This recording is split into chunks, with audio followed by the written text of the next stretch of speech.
You can let me know when you're done. I'm done. Okay. Can't not have some fun with that little tune on a Friday morning. You know, got to get in the groove with a little dancing. The first Friday of 2024. It is. Welcome back. You know, yep.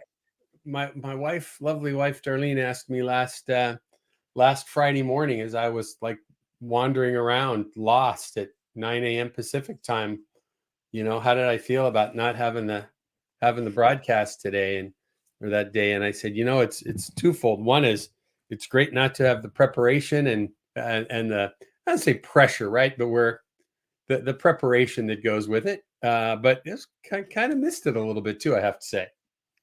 Yeah, no, I agree. It was I missed doing the show, but I didn't miss all the prep work and all that kind of stuff. So. Yeah, believe it or not, people might think we wake up in the morning, look at a couple articles, and just start talking. But there's quite a bit of work and prep, and an editor that works on all this, and quite a bit of stuff that goes with it. So, but anyways, great to be here. It looks like we got some great folks popping in on the LinkedIn side of things this morning. Hoppy Brian Hopkins is a good friend, and RP Ron Paulson. Good to see all of you folks. Good folks coming in. If you're with us on LinkedIn Live, YouTube Live, or Facebook Live this morning, please feel free to chime in with questions, thoughts, comments, and or just a hello and where you're visiting with us from. But Tom, I think what we'll do is we'll take it away, and we got a lot of stuff to talk about today from go really quick. Right. Yeah, do the housekeeping at like full speed, like, you know, full speed ahead, like this. Let's talk like okay, super fast. We'll do that. Great. Well, let's first say who we are, huh? So I'm Kevin Brown. This is with Tom Burton, my co-founder of Lead Smart Technologies, as well as a lifelong friend and business associate as well for many years. Tom and I are the co-founders of Lead Smart. As I mentioned, Lead Smart Technologies is an AI-enabled CRM and customer intelligence platform using AI tools and data from wholesale distributors and manufacturers to help them make better business decisions, accelerate growth, and deeply understand their customers in ways that they have not before. We are very fortunate that Lead Smart sponsors this event that we do every week. And what we do is on Friday mornings, we publish a newsletter. And how we do that is we gather news and information from around the globe, a little bit of information about the economy each week, lots of information on technologies, a little bit of things about M&A, leadership, lots of different topics, sales, marketing, and how those relate back to manufacturing, wholesale distribution. So that newsletter we send out every week is available to anybody. It goes out to thousands of people already. If you do not get that and you would like to have that sent to you, just reach out to us. Very simple. Email address is hello@leadsmarttech.com, and we'll get that sent to you. The other way you can get access to that is we have a website for the podcast that we do each week here, which is called aroundthehornpod.com, www.aroundthehornpod.com, which you can sign up for there, as well as you can listen to all of our past episodes. What happens here is Friday mornings, we go live, we review the information and the news of the week, and we look at that newsletter. So if you're listening on a recorded session of this on the podcast on Apple Podcast, Spotify, Amazon, wherever it might be that you hear podcasts, you're not going to be seeing that newsletter. So we'll remind you throughout the day that what we're looking at are the articles that the people that are with us live have a chance and an opportunity to see. So big guests coming up in the next few months. Great topics this morning. Tom, you want to lead off? Let's do it. All right. So a little quick one as we look at the newsletter here. Again, if you're listening to the podcast, you're not seeing this, but interesting article.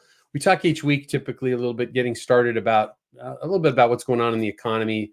This is particularly in the U.S. and North America here, but some good stats about construction spending up in November. Those numbers came out early this week, actually. So, 11.3% year over year construction spending. That typically bodes well in manufacturing and wholesale distribution, right? Somebody's processing the lumber, making the nails, the siding, whatever it might be, and selling that through wholesale distribution. At LeadSmart, we have quite a few companies that are in the building materials business, so we follow that pretty closely. So some good news to see that. Kind of I don't know, Tom, what are your thoughts? I'm a little more bullish, have been throughout 2023 than you on soft landing and economic factors getting better sooner, but this is another piece of good news. Yeah, I think we touched on something like this before the break. Yeah. And, the question is here, is this really the uptick more because materials were available, right? So was the supplies available and then it kind of allowed a lot of these construction spending to get started? Or was it really more of an economic demand for it? Not 100% clear, but it's certainly up. Yeah, I would certainly look to, and I've read a few other articles related to this, that a big part of this is caution and so there's a mix here, right? In construction spending, we look at commercial construction. They even talk about educational construction deeper into the report. So residential, commercial, and educational. But on the residential side, the majority of the country has a housing shortage. So there's been a need to do that. What some of the things that I've read about have been that builders, whether it's landowners and home builders as an example, or multi-family units builders, have been looking at is less about the supply chain issues and more about the issues that go with interest rates, right? Because they're going to need, you've talked a number of times recently about prior loans resetting and so forth. Interest rates, confidence in things, and are people going to have the ability to pay the rents if it's a multi-family housing unit and so forth. So I think a big piece of this we'll see, and we'll probably see more of this shake out soon to understand this better, is really tied to seeing that, lack of a better term, right, soft landing coming out of all of this, that now it's time to start gearing up. Yeah, so it could be affordability, it could be materials, it could be all of the above. Interest rates, all of those things. Yeah, I think it's a combination of factors. Yeah, good.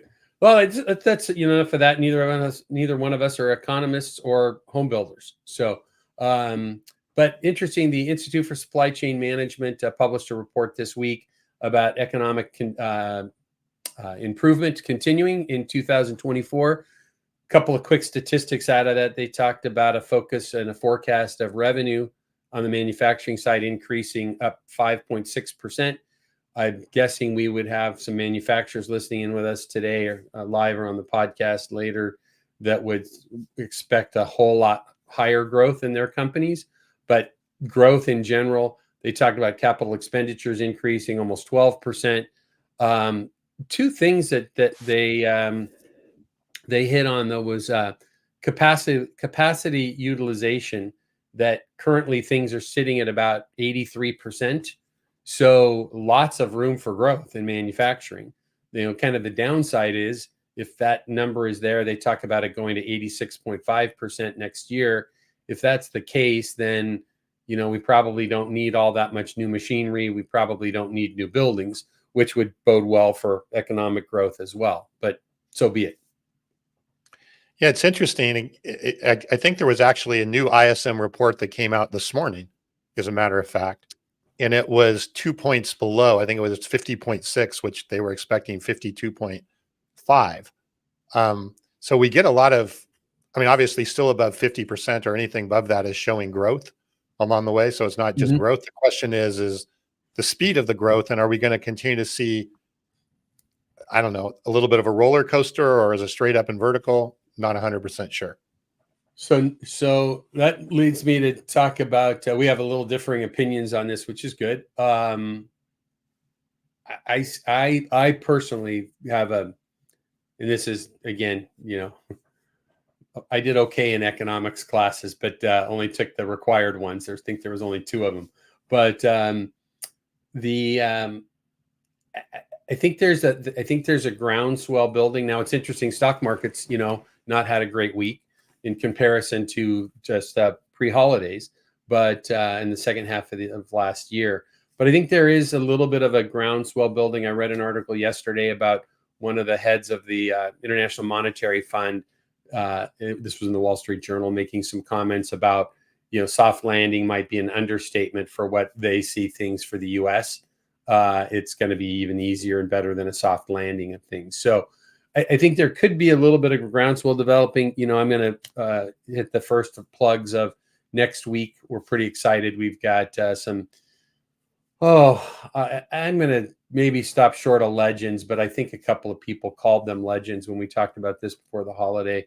But we've got Mike Marks from Indian River Consulting Group, who's could not be probably more well known in wholesale distribution as a researcher, writer, speaker, consultant, board member for a number of large distribution companies. Dirk Beveridge runs the We Supply America tour. Really thoughtful speaker, human. Dirk's just a great human being, as Mike and Ian that are joining us are as well. But next week when we get Mike, Dirk Beveridge, as we mentioned, Ian Heller with the Distribution Strategy Group together, I think we'll kind of dive in on more of this economic factors and their impacts on distribution. But and it'll be interesting to see their thoughts. Are they bullish? Are they dovish? Where are they at with all of these things? And we'll get a good feel for that. So that's a shy group. I have a feeling we're gonna have a lot of dead air. So people just not talking. So we're gonna need a lot of people to jump in on we'll the need a lot of. Well, there we go. Paul Kennedy, yeah. who's there are people out there that, and I'm a Paul Kennedy fan myself. There are people out there that would suggest that Paul's a legend as well, but Paul says all of those guys are legends. So, Paul, I'm going to ask you. Paul is the president and CEO of the Dakota Supply Group, or DSG, wholesale distributor of HVAC, plumbing, pipe valves, and fitting, electrical. You want to build a building in the upper Midwest and upper northwestern part of the U.S., then you're going to want to talk to the folks at Dakota Supply Group. But Paul, we're going to be looking for some good feedback from you next week, and Paul's going to be joining us on the broadcast again before long as well. That was me putting out to the universe that Paul's going to say yes when we invite him next. So, and Ron says we may need to expand the time next week. I think we need to make that like a 3-hour telethon or something. Well, I mentioned that. I sent a note to all three of the guys yesterday that we'll go. Who brought this up first is my father, and Dad's long since retired and is battling some serious health problems right now, but he listens every week, right? If I don't send him to the link to the YouTube recording within 20 minutes after we finish, Dad's sending me a text message because he's in his chair and probably has ESPN on in the background, but he's listening on his headphones to the podcast. And his comment was, why put a time limit on things? Just talk. He goes, people will drop off if they don't want to listen anymore. So there you go. I good thought suggestion. That was good. Yeah. Well, you know what? RP and with his comment here is right in line with my dad, Charlie Brown. So that's good stuff. All right. So, interesting news out of that, supply chain management study, encouraging news, right? Let's jump ahead. Next article that we talk about comes to us from the Wall Street Journal, and it talks about new disruptions, geopolitics, hangover 2024 supply chain. And, Tom, we've talked a lot, and I'm really interested in some of the people that have chimed in this morning and others that are listening with your thoughts. We've talked a lot in the past year, right? What did we look at last year? We looked at on supply chain related stuff, right? We had major concerns about 11th hour, deals put together for West Coast port strike that was averted, right? Then there was an Eastern Canadian risk of a port strike. Then there was then the West Coast of Canada's there was a port strike, and it went on for a number of weeks, really disrupted things cross border. That kind of stuff hit the auto industry pretty hard because you've got parts coming in from Asia into the Canadian Western ports that are going to the Eastern Canadian auto manufacturing plants that then bring cars into the US. So there's a lot of issues that popped up with that. Well, now we're starting to see more and more things happening. And what we've got this issue now that's pretty scary is what's happening. Two parts. One, we talked about this last year as well, was the so weird. It's the fifth, and we're saying last year. It feels odd because it was just a couple months ago we had this discussion. But the lake that's at the far side of the Panama Canal because of a drought is low. Panama Canal is lower. Fewer ships are getting through on time. And now with the Middle Eastern crisis, we have this issue with the Suez Canal as well. So I don't know. What are your thoughts and takeaways from this article? I don't have anything specific other than a lot of the things that we've talked about before, right? Yep. Is contingency, contingency, and contingency. And a lot of this stuff you couldn't have dreamed up, right? You Yep. couldn't dream up sort of the things that could occur. Now, I think the Suez Canal aspect of it has a lot more impact on Europe than it does here in the US, but we're a global economy and a global piece, and the stuff from China to Europe is really affected, or Europe to China from the Suez Canal. But I Yep. think it all comes back to, again, having that contingency and having more of that onshore capability, I guess, for getting some of the Right. things And that reshoring and onshoring, reshoring, nearshoring. Yep. right, that are there. Um, I think the only thing that you can predict is the fact that there is going to be unpredictable, barriers and situations that are going to occur. So whether it's the Suez or the Panama, or the Panama Canal, when I've heard some more on that, is it's not just the drought, it's the fact that they increased the size of the Panama Canal, which took more water from the lake to fill the canal. Yeah. So you Good end up point. with kind of a double whammy on those things. So I don't even know if, it's not clear, right? If what type of, rain or what type of water would be required to even get it back to a point of quote unquote normal. Right. So anyway, contingency, I think, is the key word there. Well, some interesting points that came out of this article that I think are important. Said in 2023, Mexico surpassed China as the U.S.'s largest trading partner. Just stop and think about that for a second. In 2023, Mexico surpassed China as the U.S.'s largest trading partner. That, I think, in itself, a huge part of that speaks to that nearshoring idea, right? Is we're doing so much more there. But, globally, trade flows are, huge. As it's the world's factory is China in essence. But the Suez Canal thing, and maybe I'm overstating this, but I've been watching this pretty closely. As we have this Middle East conflict going on, and it's looking at other nations getting involved in that area, and the risk of that conflict growing. Right, we've got these. I just lost the name of it. I'm just looking at my notes here, trying to get the name, but I think it was the Houthi group. Yep, that are in the Red Sea area, the Suez Canal area, right? That are coming after these ships. They've made, they've sent some drones and stuff, teasing U.S. warships and so forth. You start seeing more of that pressure in the Panama Canal. And I did a little research additionally this morning, and one of the things that I found, it suggested that 50% or more of both oil and gas from there coming to Europe is going through the Suez Canal. In fact, far more than 50%. But from China and Asia, well over 50% of goods that are traveling to Europe are going through the Suez Canal. So, we talked about the pressure and the things going on with the Panama Canal. As that starts to happen, that there's a ripple effect that it's going to hit this country as well through all of that, especially with oil and gas, So something to, I think, be paying attention to. So yeah, and I think the thing, going back to the contingency, right? You can look at kind of internationally, where are these bottlenecks? Suez Canal, Panama Canal, sure. Those are places that create huge bottlenecks. Even if you have, if you're in Mexico or you're in other places in North America, even if you have, issues with, ground transportation or Right. whatever the case may be, you don't have the bottlenecks that you have, potential bottlenecks that you have with shipping and so forth. So I think, again, that contingency, and I agree with Ron. I was going to mention this actually, but I was going to save it till later. You weren't going to mention it. RP's just feeding you stuff to make you look smart. Come on. Yeah, that's fine. I need I need all the help I can get. I'll take RP, send some my way.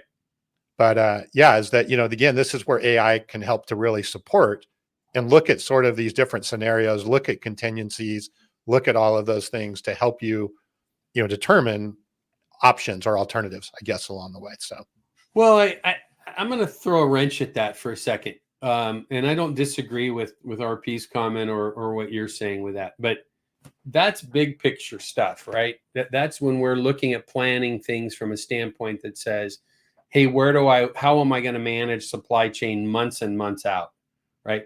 The risks that we've kind of been talking about these disruptions that this article talks about, right, is no one was expecting, right? And I mean, if we look back at events of 2023, I don't think anybody, was it October 7th was the Hamas attack in Israel?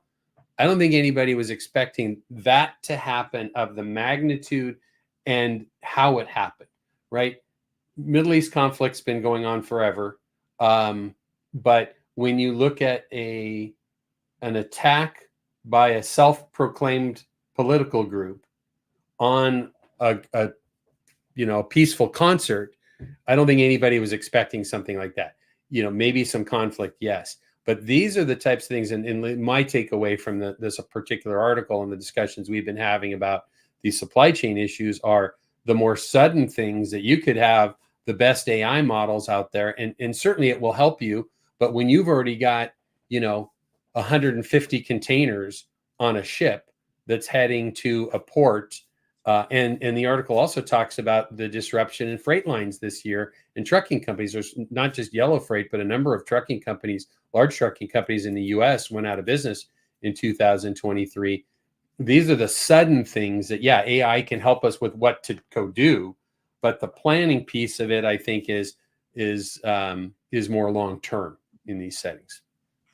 Well, I think right now that's correct. I think that, and maybe this is the point Ron's making here, is as you start to move forward, though, and you start to use AI, you can look at a lot of what if scenarios in that and plan for things that you wouldn't, or at least have visibility potentially into things that you wouldn't, quote unquote, normally think about, and then plan for those situations that are there. Right. So you whether that helps you right this second, it's a different story. But yeah. So you're referencing like digital twin type planning, right?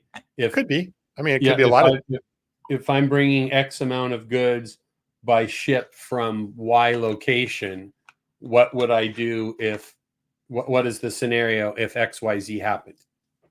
Yeah. Or even looking, I mean, believe it or not, right there, you can probably even do this now on Chat GPT, is say, give me basically an executive summary of all of the different potential issues I could run into with supply chain based around worldwide events and geopolitical actions and things that are, there's a lot of nuance, right, that are there.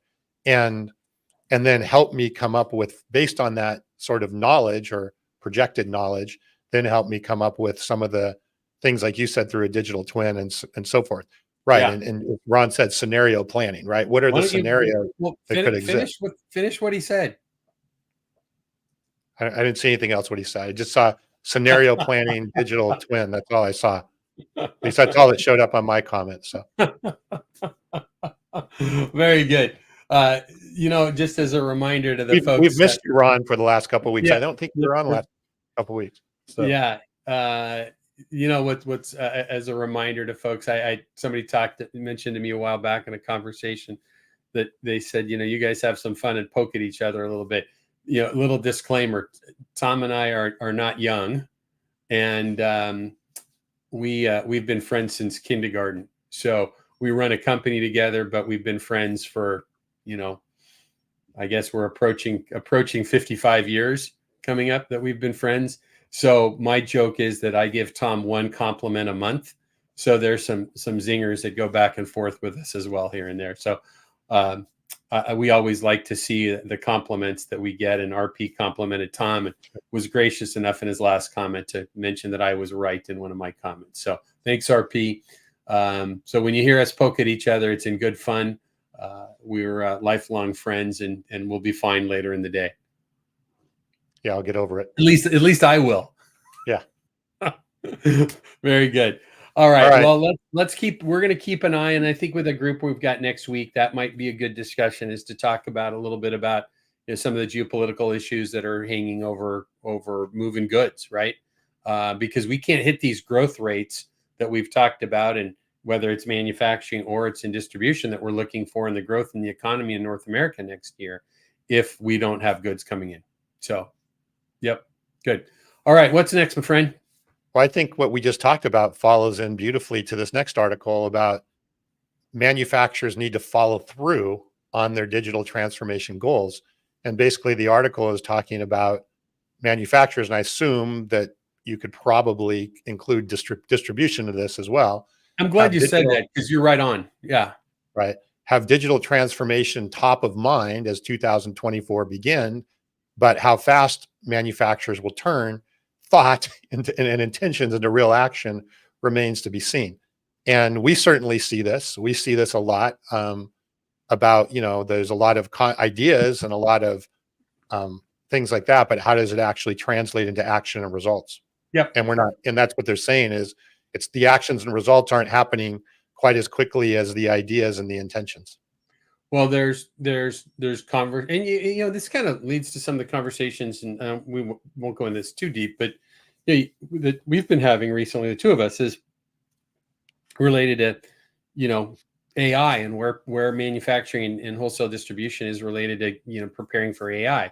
We had a nice conference last year about it that Distribution Strategy Group put on for wholesale distribution. It was a great event, right? Modern Distribution Management has one coming up, and DSG is doing another one. We're reading about this stuff every day. There's a difference, right? And I think this is what this article, and this is from Digital Commerce 360, who published this article. And I think part of the issue, Tom, that goes with this, right, is to your comment, and the crux of this is you got to get off the dime, right? And I have discussions. I had one a couple of weeks ago with a huge distributor with their one of their digital officers that they've got there, and just looking at CRM and customer intelligence, which is not new technology as most people know it, was on the roadmap for later in the year, right? So organization has hundreds of customer facing people without, and I have these conversations every day. It's right. It's not to pinpoint one organization, but I have this conversation with people pretty much every day that are, 50 million, 250 million, approaching $500 million a year companies who know where they need to go in digital transformation, or at least some steps that they have, but they're still working with, in many instances, 10, 15, 20-year-old ERP systems, and maybe a couple of other spot pieces of software, maybe a little BI and so forth. But the digital transformation is very different than just saying we bought software. Yeah, I think, look, I can totally understand where we're at right now as it relates to AI. There's a lot of too many unknowns still. Right. There's still a lot of unknown. It's hard to make good decisions. Yep. And there's a lot of, and I get it, there would be a lot of fear of messing, we call it fear of messing up, right? Yep. There's fear of missing out and there's fear of messing up. Jolt effect. Right. I think there is, and that's understandable. And I think this year will help really put some clarification. In fact, we're going to talk about some of those things here in just a minute.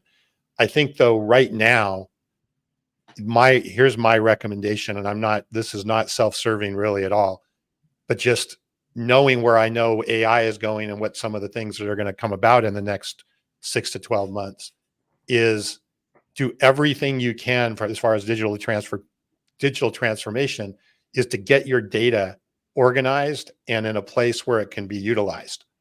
And CRM, what we do, right, is taking a lot of sales and business and customer related data and organizing that and making it so that it can be used and actionable when you're ready to move with AI. Your ERP is, transactional accounting, transactional inventory, other sort of data to make that actionable and usable when it comes to AI. Whatever the case may be, right? In my opinion, it should be 911 to get your data organized and together through some of the traditional digital transformation actions. Then you now have your fuel tanks essentially to then be ready as then AI becomes more obvious on how you should be applying it. You've got your data ready. If you wait to figure out what your AI is going to be to then figure out your data, you're going to be way behind where it needs to actually come together. Yep. So that's my 2 cents recommendation for today. Well, I'm glad you shared that, right? And it kind of makes me think back to this fall. I have a presentation that I do for trade associations, buying groups, and so forth. And it is it's titled "The 4 Pillars of Digital Transformation." And you were with me when I gave it in Denver for one of the buying groups this fall. And that was the after conversation with most, and it's all wholesale distributors in the room, right? that was the after conversation, the presentation. And, the 4 pillars, right, are getting clarity with your data, with ERP, with CRM, with marketing automation and e-commerce tools, so that we're getting that data together. We're looking at them holistically to make decisions in our business and serve our customers better, because we have what truly is finally customer intelligence. But that ended up being the after discussion at lunch that day. And then later that night, after a reception in the bar with people I was talking to, and I know you had the same conversation, someone we were in together, was about, I've got all this data, right? It's not clean. It's not ready for prime time. And the way to get the best result out of any AI tool, whatever you're going to use, is going to be, to your point, right, having data that is clean and, I don't want to say scrubbed per se, but most organizations need to do a little bit of work. And it's not that it's impossible or it's overly expensive or daunting. It's setting a plan for the data. And again, it doesn't even have to be like, squeaky Pristine. clean from a hygiene perspective. Pristine is not. I like to use the word as I have a repository to capture the data and to organize it. That's any sort of ERP or CRM. I'll just take CRM as an example, right? You can, people, we're, tracking activity or whatever. But if you think about how you're using CRM to organize your data related to customer opportunities, customer even issues, potentially customer engagement, customer conversations, customer actions, prospect or customer, when I use that word, right? Most companies, if you don't have CRM, that data is not being captured and it's certainly not being organized, right? Yep. So therefore, it's not going to be in a place where it can be utilized as we get ready to go into AI.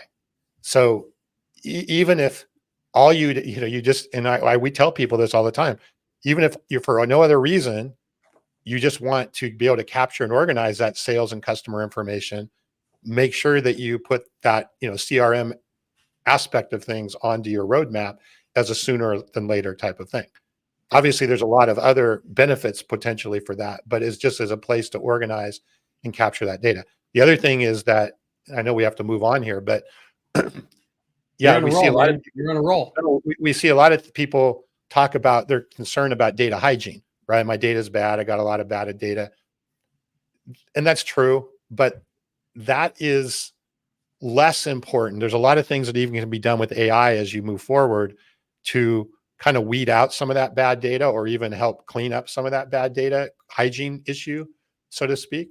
So again, we want to focus more on the organization of it. How is it organized? How is it structured?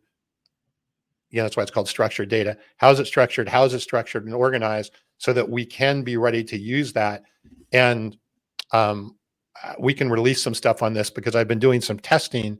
Is if I look at what is the best data, I'm finding like what is the best data that AI thrives the best with? Like what organization of data is the best? What is the best way to organize data to then maximize the results that you start to get out of large language models and AI stuff? We can talk more about that, separately, but there is some best practices, I guess, on how to do that. But even if you don't have those best practices at hand, just having some framework for organization will go a long way. All right, I'm done. We can move on.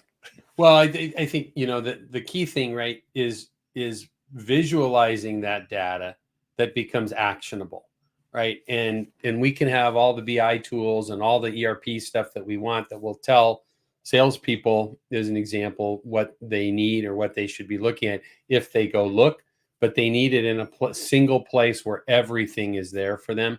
And I think that's what's important is we get that data. And again, to your point, right, it doesn't have to be pristine or squeaky clean, but we do need to do some cleaning with our data. We need to get data from across our organization, bring it into a central location that we get that visibility and accountability to. And it's not just financial data. It's all of the things that go with that, our buyer behavior and what they're doing, what the needs are, what projects they're working on, all that data that can, and then the e-commerce data, what videos are they watching on our website? What emails are they opening? We bring all of that data together with financial data. That's where we truly get customer intelligence that accelerates growth. So anyways, let's move ahead. We're way behind. Quickly, next article that we have here comes, this is a Daily Mail article from the UK, but we'll cover it pretty quickly. And the reason we're going to talk about Amazon reviews briefly is not because of what we might have bought the other day, a new pickleball paddle or whatever it might be, but more about the business side of this is more and more manufacturers are making their products available on Amazon, whether it's a tool or some PPE or whatever it might be. And Amazon's business is, I had I mentioned this before on our show, is an Amazon executive at a dinner I was at a number of years ago in San Diego commented. He said, I think his words were, if it's legal, reasonably moral, and fits in a box, Amazon will sell it and ship it. And so, if you think about it, right, if you're a PPE personal protective equipment manufacturer, or a hand tool manufacturer, things like that fit into reasonable sized boxes, having a presence on Amazon builds brand, not just for sales, but it builds brand. Well, now what we have happening in that is there are distributors, and there's two camps that I'm learning on this. There are distributors that have an e-commerce presence that are truly trying to sell one-off items on e-commerce versus just taking orders through e-commerce. There's one camp that says Amazon is the devil and never have anything to do with Amazon. There are others that are looking at their vendors and their supply partners that have an Amazon presence, and they're piggybacking off of that brand, and they're also now starting up their own Amazon store. The reason that because of that is why we'll talk about this topic, which is really that nearly half of Amazon reviews right now are unreliable and oftentimes fraudulent. Yeah. I think there's two parts to it, and they listed out, I think, the different categories. They said, what is clothes, shoes, jewelry, and so Yeah. forth. So I don't But know you had how this. Go ahead. I'm sorry. No, I don't know. I don't know how that actually applies to all the sort of business related type things on there, but I think there's two things to be aware of. Is one, the reviews themselves may be bogus, but also a lot of times people evaluate and make decisions based on the quantity of reviews, Mm-hmm. right? So you may end up seeing, oh my God, they have like 10,000 reviews. Well, a good majority of those reviews may be bogus or fraudulent along the way. So if you look at the qualitative and the quantitative part of it, it's probably not again, I don't know how this affects on the business side, but I'll speak to that in just a second. And yeah, some of the categories they were talking about here, Mm-hmm. to me, more due diligence needs to happen beyond, hey, I got 10,000 reviews and it looks like there's a lot of 5 stars or 4 stars there. Well, what's really going on with this, right, is they've got, and this is, I'll tie it back to what you were mentioning, is about how this ties into, wholesale distribution, right, is as people are moving there, right, they're looking at lots of, if I'm going to open an Amazon store, right, and have a presence as, Joe's Industrial Supply on Amazon, I'm going to be wanting to work with my current vendors, but I'm going to be wanting to solicit and sell other products that I could be looking at. So, the problem that they're describing here is that people are like, and this is mostly and oftentimes with third-party sellers, right? Which would be that if I set Joe's Supply up there, there are many folks out there trying to manipulate these ratings to boost their own sales. There are companies out there that are using literally brokers to solicit fake customer reviews through social media, encrypted messages. There's bots that are doing these things now. And it's important because if I'm going to have a store out there, as I'm selecting what's going to be in my store, I need to be able to rely on something that I see reviews there, not just, what I may have in my own mind of what I want to sell, but I'm going to want to expand what I sell in my store, because that's the beauty of Amazon, right? Mm-hmm. Is I can sell so much there. Yep. So yeah, I don't know the attention answer to it. It's just, it's certainly something to be aware of, nothing Well, else. just in closing on that, right, is Amazon says it's not as bad as some of this research says. Of course, they're trying to crack down on it, but as AI grows and bots, it's something to pay attention to. But I do think we are going to see a continued and ongoing growth of wholesale distributors having an Amazon presence. I know, right, there's probably people I can think and could name a few of them right now that would probably be throwing rocks at me that they would never, ever do that. And here's all the reasons why you shouldn't. There's a whole nother school of thought of why you would. So anyways, let's move ahead. Let's it's we're 39 minutes into our broadcast this morning, almost 40 minutes in, and we've only roughly said the word a couple of times. So ready? Here we go. AI. AI. The household name of 2024, the household Yeah. word of Yeah. 2024. So this article that we have here, it's a Reuters article about the New York Times suing OpenAI and Microsoft, right? OpenAI's single largest investor, now has a board seat.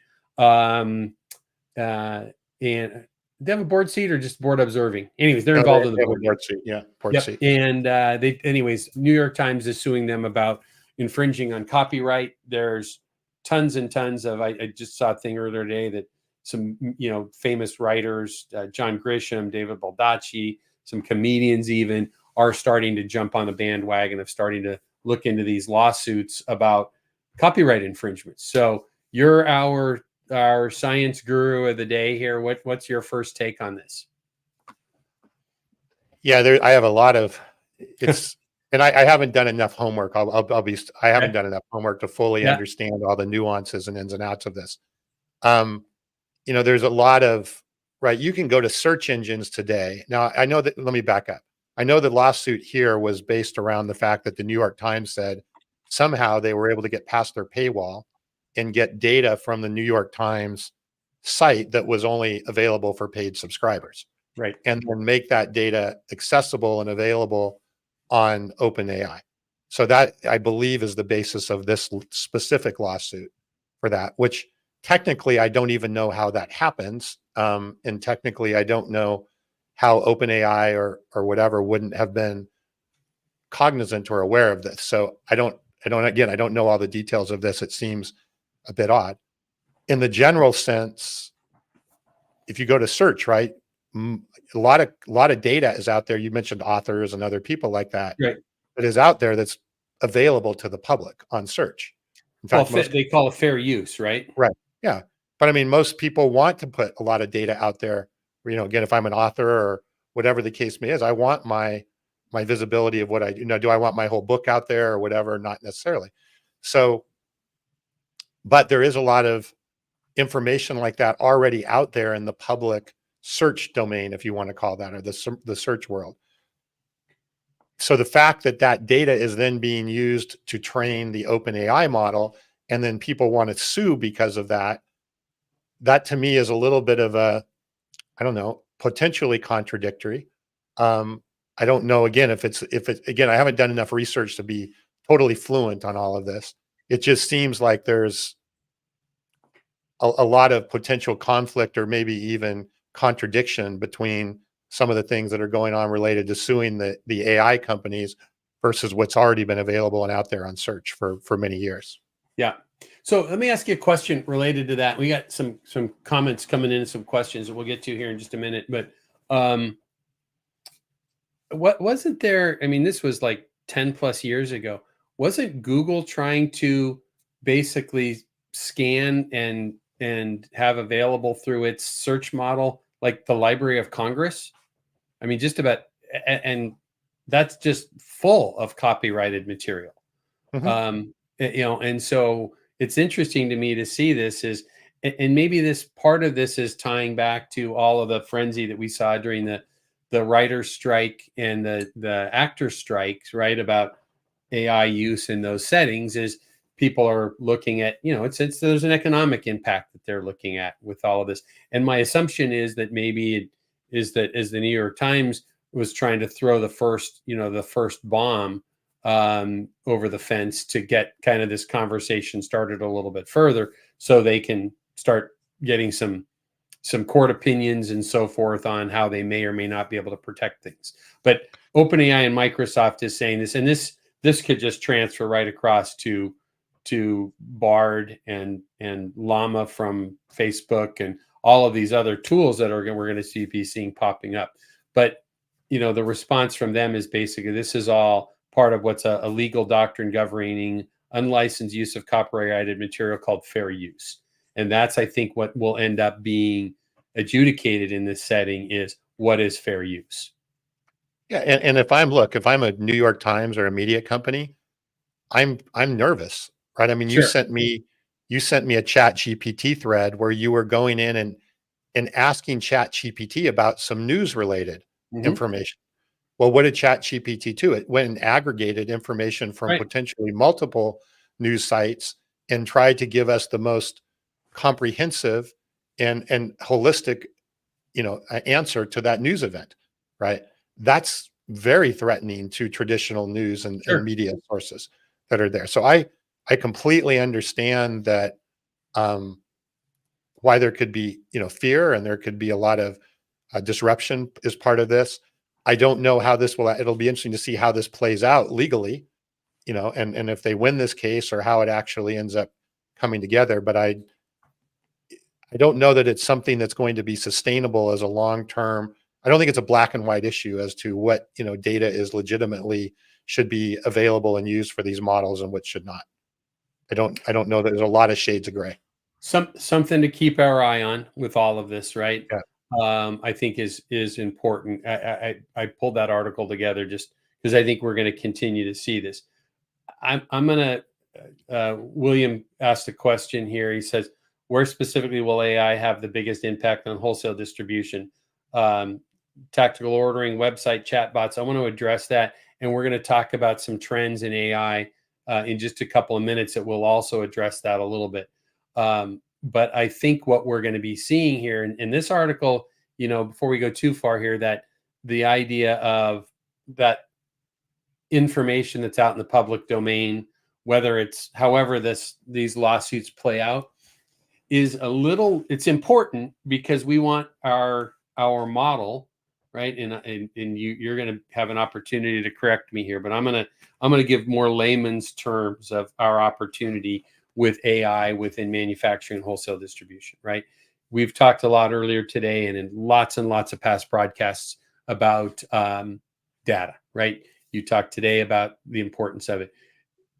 It's astounding to me, and I'll mention this again because my background is 30 plus years in wholesale distribution. Your background, although you're becoming an expert in wholesale distribution because you've been around it now for close to 10 years, or 7, 8 years at least. But your background is in technology, right? Computer science and so forth.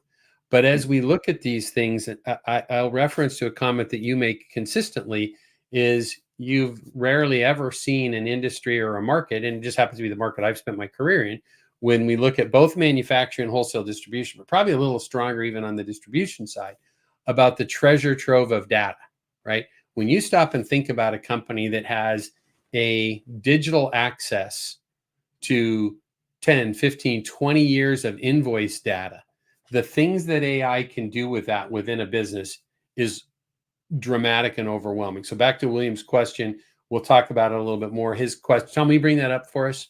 Sure. So we can see that real quick, and we're going to talk further about this. And if you don't, William, if you don't get the answer you're looking for out of this, chime back in. But I think we're going to talk about this in our Tech Talk article that we post each week as well. And again, quick reminder, if you're listening on a podcast and not seeing the screen that we're looking at today, we have the newsletter that we post every week. It's called Around the Horn and Wholesale Distribution, where we consolidate news articles and events from around the world and how they relate to wholesale distribution manufacturing. Reach out to us at the email address would be hello@leadsmarttech.com. We'll get that email out to you. If we happen to be connected on social media, you can direct message me or LeadSmart Technologies on any of the platforms. And then as well, we have a website for this podcast, which is called aroundthehornpod.com, and you can sign up there. So I think this issue, though, is that we're looking at is, and by the way, we're totally good with them scraping our website and taking our material. That's right. Very good. Yeah, that's awesome. Thank you for that. My point being is that article related to what OpenAI is doing and all of the other models out there are doing is looking at them basically scraping the web, the World Wide Web, right? What we're looking at is, and as we start talking about AI and wholesale distribution and manufacturing, are the things that William talked about here, right? Tactical ordering, optimizing websites, more specifically e-commerce, using chatbots, really using those tools to analyze data, whether it's ERP data, CRM data. We have a tool built into our solution, LeadSmart Channel Cloud, which is called our Genius Feed. And Genius Feed is an AI tool that is monitoring all of the data to bring up alerts and remind you not just having to go proactively look for who's behind on payments, what quotes are closing, things like that, but proactively bring this data up.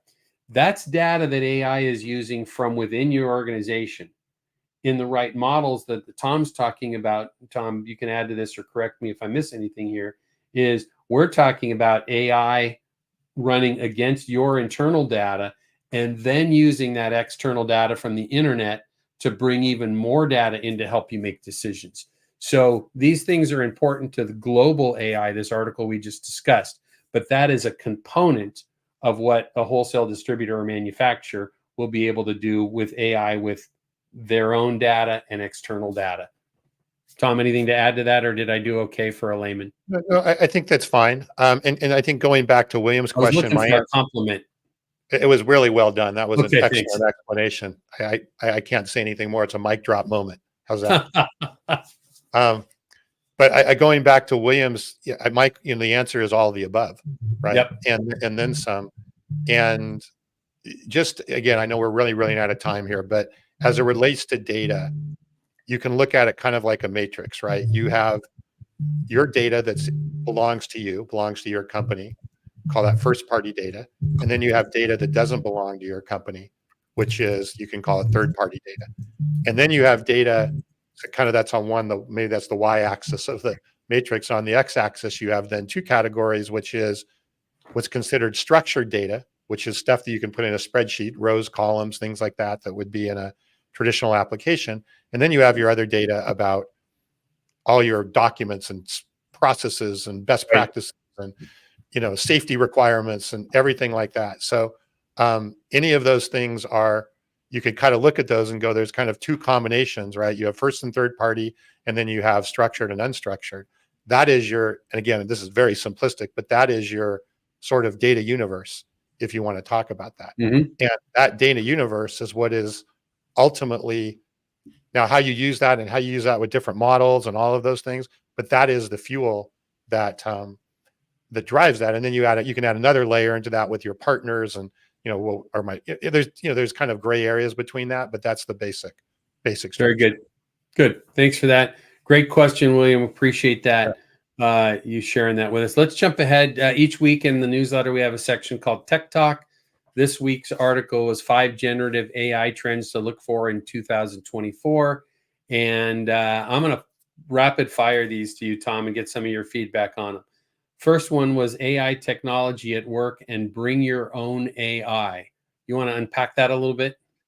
Yeah, well, I mean, that's happening right now, right? People are bringing their Chat GPT login to work, and they're using Chat GPT for business and things like that. So that's what they're talking about is, AI is going to come into the business, whether you do it from a corporate perspective or not, because people are bringing it into the equation there. And I think there was a second issue about that as well. What do you do about that? But that is going to be more and more of a trend is, Yep. and by the way, the Chat GPT store is opening, I think, next week. I just got that announcement this morning. Yeah. And that's going to be a marketplace on Chat GPT where you can go and look for things like pre-created, basically agents or GPTs that have different purposes that are now going to be accessible because they're in a marketplace. It'll be interesting. I'm interested to see what shows up in that marketplace and which of those are more business oriented or not. But that's yet another example of, bring your own AI. Right. Good. So next topic was, and I think this will relate back to that first point about kind of monitoring, bring your own AI. And the topic is that they mentioned the second one of their trends to look for was enterprise will invest more in AI governance. There's probably multiple sides to that. What governance is? It's probably external data, internal data, what people are doing. You want to comment on that a little bit? Well, I mean, it's yes. The answer is yes. It'll be around not just data, but it'll be around use. So how are we using the data? And then I think even Kelly mentioned a minute ago something about hallucinations, right? How do you QA a little bit about what's coming out of the AI, and is it in fact accurate? And how is this being used?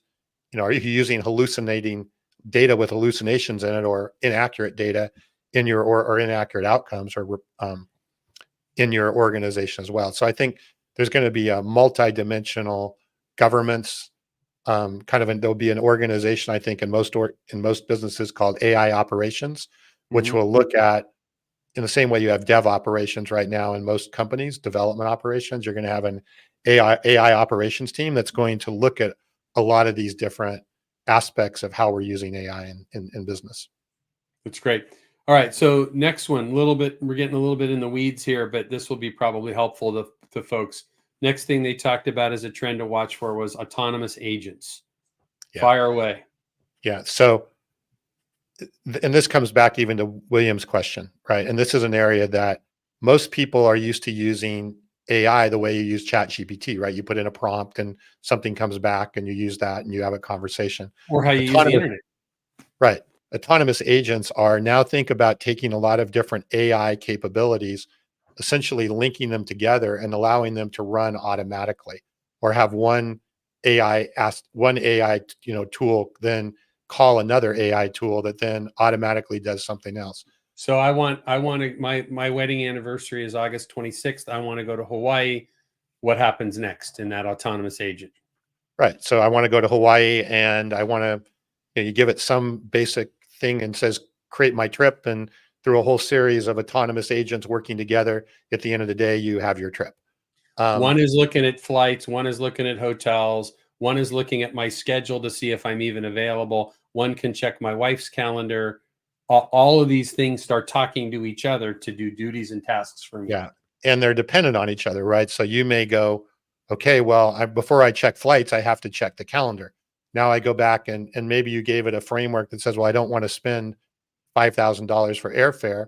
So it may want to go back and go, well, if you go on this date, it's all of those Sure. types of things that are contingencies. All of those things will end up sort of working together. But yeah, there's a lot to talk about there. So And I we'll just wanted to get it out to the audience, and then this recorded and preserved in history that I know my anniversary date.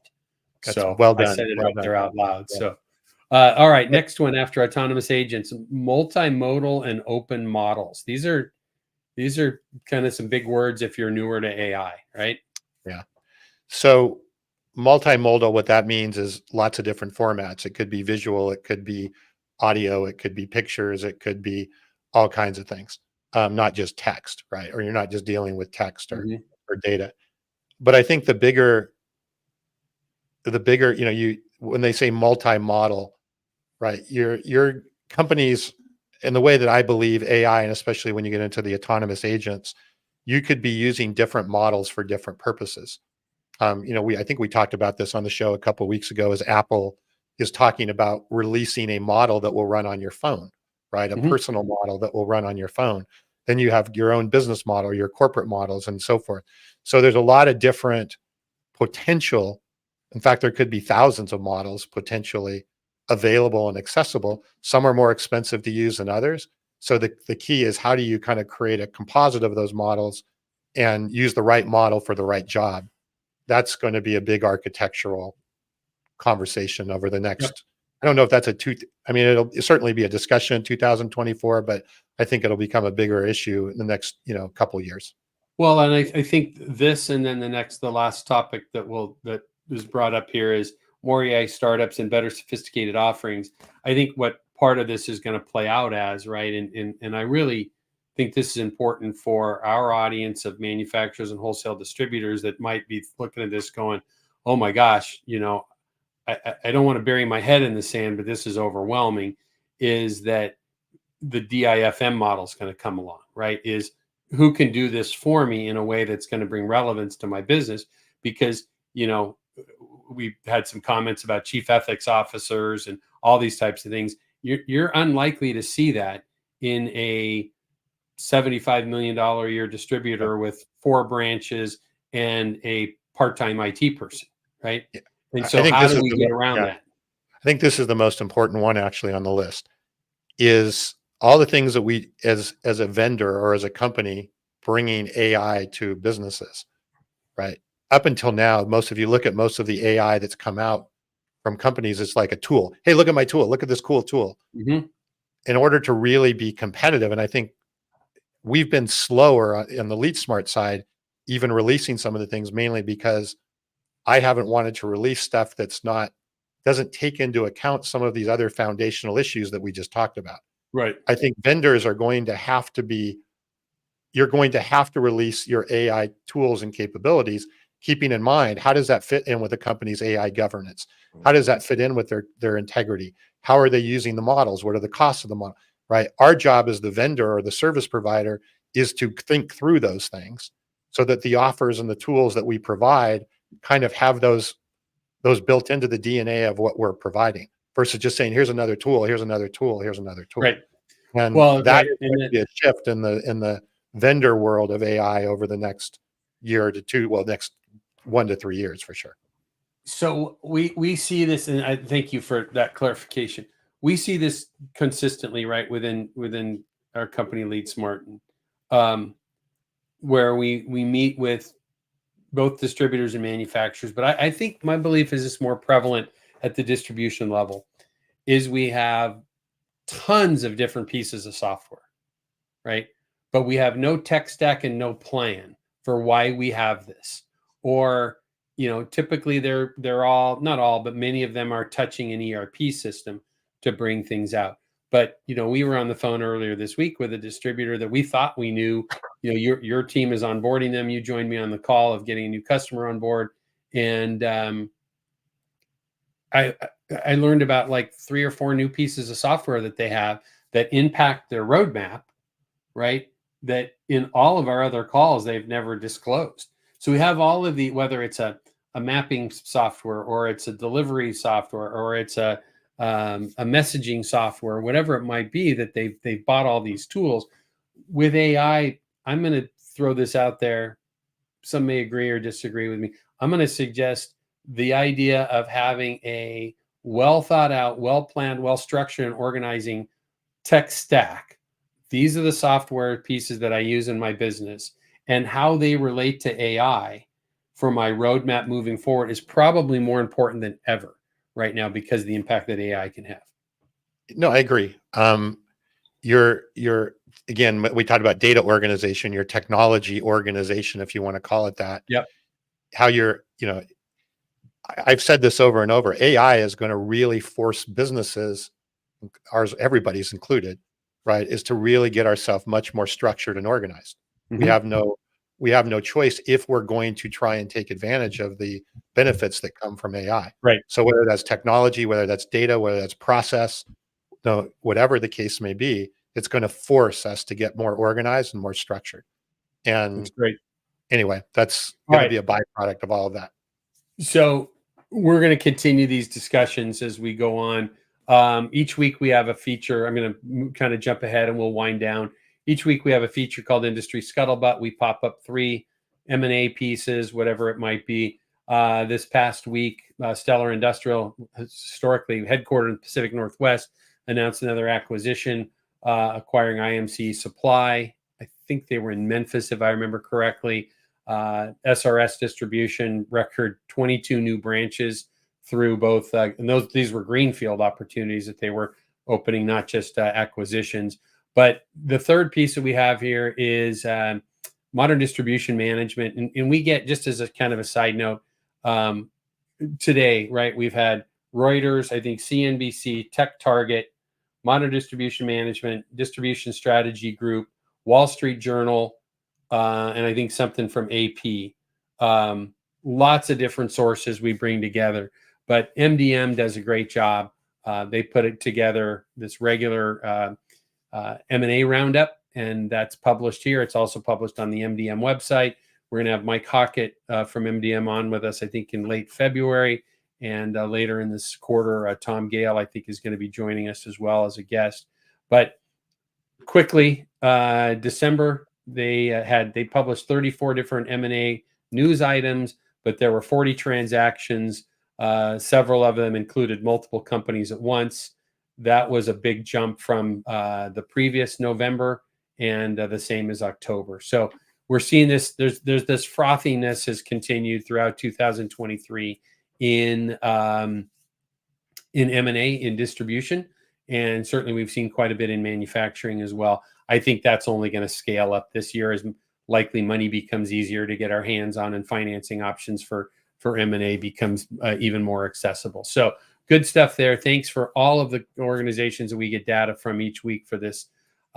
We've added a feature last month, actually was called In Review. So again, if we've published this newsletter, we're looking at it now. If you're listening on the podcast and can't see this and would like our newsletter, just reach out to us, but we'll get you a copy of that. But In Review is where we post articles about things we've talked about many times, potentially in the past. This is a great article. It talks about 10 of the biggest ransomware attacks of 2023, some related to distribution and manufacturing, others not at all. Just, I think we're going to continue to, especially with AI tools expanding, right? That's going to be some of the bad side or the negative side of AI is the bad guys are going to use some of these things. So that's great there. There's also a special feature article that we added that goes into more about AI lawsuits. We talked about one earlier today. This article about it's titled AI Lawsuits Explained. It's from techtarget.com. Who's getting sued. It's pretty intuitive article, talks further. Last thing I want to hit on today is each week we publish an article about, it's called Good Reads, and it might be about leadership, it might be about technology, it might be about health. It's more of a let's get our head around something that can help us personally. I just thought it talks about Costco employees at I think it was in Virginia, voted to unionize. The company's response is just astounding to this. And if you can just Google Costco unionizing. But basically, Costco CEO sent a letter out that said, hey, we support you, and your decision to do that is on us, right? We didn't do a good enough job because the rest, Costco by my house, everybody there has a smile on. I think the people truly love working there. And this was, people use that emotional intelligence mantra all the time, where this was just smart, right? It was like, okay, what can we learn from this? We had this location that unionized. I don't know if it was multiple or individual that unionized. We're probably doing some things that didn't make that the greatest workplace to be at. So what can we do? So they basically went back and apologized. That was pretty cool. It was a well-written article or well-written letter, and definitely, I think, a good sign of leadership and goodwill, and handled it well. So good. All right, my friend, this was a good one. We went long, but I think people have stuck I guess with we're us just preparing for next week, huh? Oh man, next week's going to be fun. So back to those of you that joined us late. Next week we have Mike Marks, Dirk Beveridge, and Ian Heller. I'm one of the first things I want to ask them together is, have they ever been together on the same format or panel? They might have been, but I think it's going to be some fireworks and some fun and a bunch of giggles. Maybe we should have done this later in the day because it's definitely 5 o'clock somewhere, and had an adult beverage with this one. But if you only tune in sporadically to listen to our show each week, man, come next week. Don't skip next week, or at least listen to the podcast or the recording. You can always get our recordings on LinkedIn Live, Facebook Live, and YouTube Live. If you want to see how handsome Tom and I both are, you can get those there at the Lead Smart Technologies page on, again, LinkedIn, YouTube, Facebook, on our pages there, the broadcast. So next week should be fun. Really looking forward to it. I have no idea the direction some of this might go. It could be, I could come out of this looking like the Allstate Insurance Mayhem man with some cuts and bruises, but it should be fun. So Ian Heller, Distribution Strategy Group, just, an icon. Dirk Beveridge, one of the kindest human beings you'd ever meet.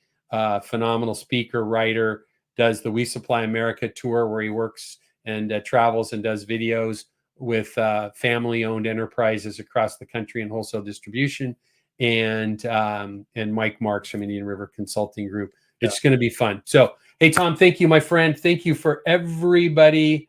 Hey, look at that. Will's comment. Bring that up, Tom. One last one. Maybe go full screen and bring Will's comment up. Tune in. And I wanted to thank James and Ron and Will for everybody staying on with us. We appreciate it. Yeah. James has a new show too, and we should. James is now in the show business as well, so definitely check it out. James is with the Perimeter Office Products in Atlanta. Great company, partner of ours, good human being. And James, if you're still there, pop in the notes the title of your podcast that you just launched yesterday, because it's related to envelope. It was a super cool title. We'll post it, we'll add it in, and we'll talk about it again if James isn't still there to plug that in. So anyways, great for folks being with us. We'll mention tune in early next week for the pre-show dancing. That could be fun. And maybe I can get Mike and I'll probably be a little late next week. I'll probably be a little I'm late. thinking I'm pushing the envelope. That's right. On the same podcast formats that we're on. Check them out on LinkedIn. Mahesh, thanks for your comment. We're going to get Mahesh, was one of our top rated guests from last year. I don't think I shared that with you, Mahesh, as we're winding down. So we'll get Mahesh back on hopefully soon. And so that was insightful. What a great day. I had a lot of fun in our first time for this year. And so I'm going to say thank you to you, my friend. Thank you for all the comments today. We're grateful for the growth of the show, and it continues to get a wider audience each week, and we're appreciative of that. If you have thoughts and topics and ideas, let us know that we should be covering. We'll continue to do that, and we wish you a wonderful afternoon, evening, depending on where you are. Fantastic weekend. Please be safe, be kind, and do good things. Thanks. Yep. And we'll see you next week.